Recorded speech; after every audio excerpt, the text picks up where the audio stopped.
Hi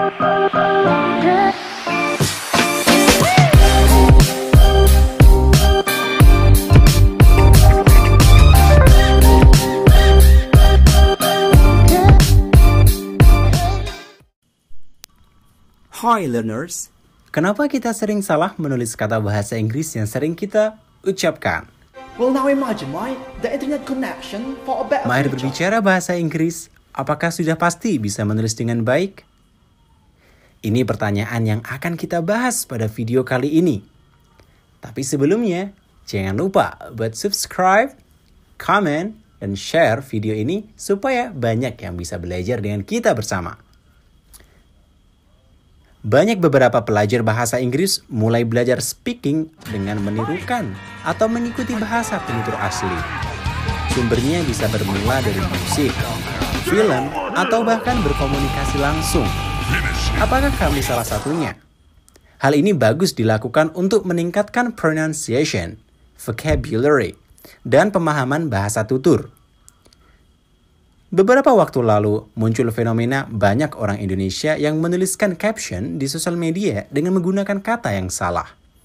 Padahal, jika kita mau mengukur kemampuan bahasa Inggrisnya, mereka mungkin sudah baik sekali. Ada apa gerangan? Mari kita bahas bersama. Sebenarnya, ada dua hal mendasar bahasa yang harus kita ketahui. Fungsi bahasa adalah menyampaikan sebuah pesan lewat simbol. Simbol itu sendiri terbagi atas dua bentuk tulis dan bentuk lisan. Bagi kita yang belajar bahasa Inggris harus tahu dua hal ini. Bagaimanapun, yang terbiasa belajar dengan mengutamakan auditory sense akan bisa berbicara seperti yang telah mereka pelajari. Memproduksi kata-kata hanya mengulangi simbol yang sudah terekam di dalam ingatan. Di sisi lain, muncul permasalahan. Banyak dari pelajar bahasa Inggris sering melakukan kesalahan dalam menuliskan pengucapannya. Semisal, kata mana yang benar antara different atau different? Defend atau defend? Atau kata-kata yang lain yang mungkin sudah kita hafal di luar kepala. Tahukah kalian alasannya? Now we're getting to the critical point where bahasa Inggris yang mereka dengarkan berbentuk suara. Artinya, para pelajar ini mengetahui bagaimana menirukan suara tersebut dan memproduksinya. Namun, ketika mereka mengubah suara tersebut ke dalam bentuk simbol tulis atau yang sering kita sebut sebagai alfabetik, nah ini mungkin muncul kerancuan. Kenapa? Karena bahasa Inggris memiliki satu sistem yang unik. Huruf tulis itu kadang diucapkan berbeda. Semisal kata up ditulis huruf A dan P. Padahal yang benar adalah huruf U dan P.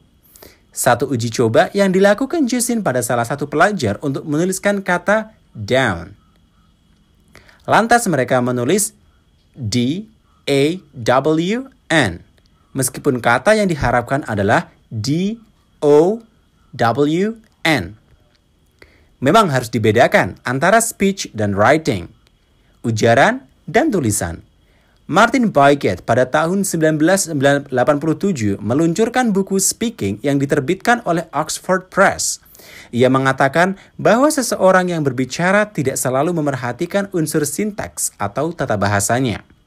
Ketika kita hendak berbicara, sebenarnya kita sudah melakukan satu proses yang dinamakan keputusan pilihan. Kata seperti apa dan maksud apa yang akan kita sampaikan. Itulah kenapa speaking tidak bisa kita samakan dengan berbicara dengan tulisan. Speaking hanya mengutarakan suara yang memiliki waktu yang sangat terbatas. Bisa jadi kita akan lupa dengan apa yang baru saja kita tanyakan atau katakan.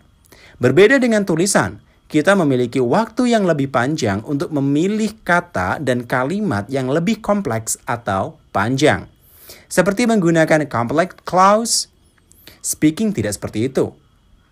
Mari kita bandingkan. Justin mencoba membuat perbedaan itu agar lebih jelas. Kita ambil satu topik deskripsi tree. Speaking like a book. A tree consists of trunk, branch, leaf, root, flower, even fruit. Each part has a different function.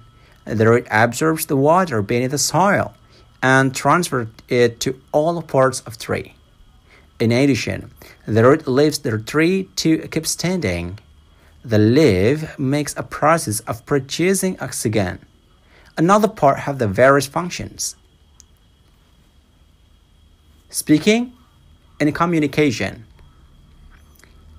You will see trunk, branch, leaf, root, even flower. And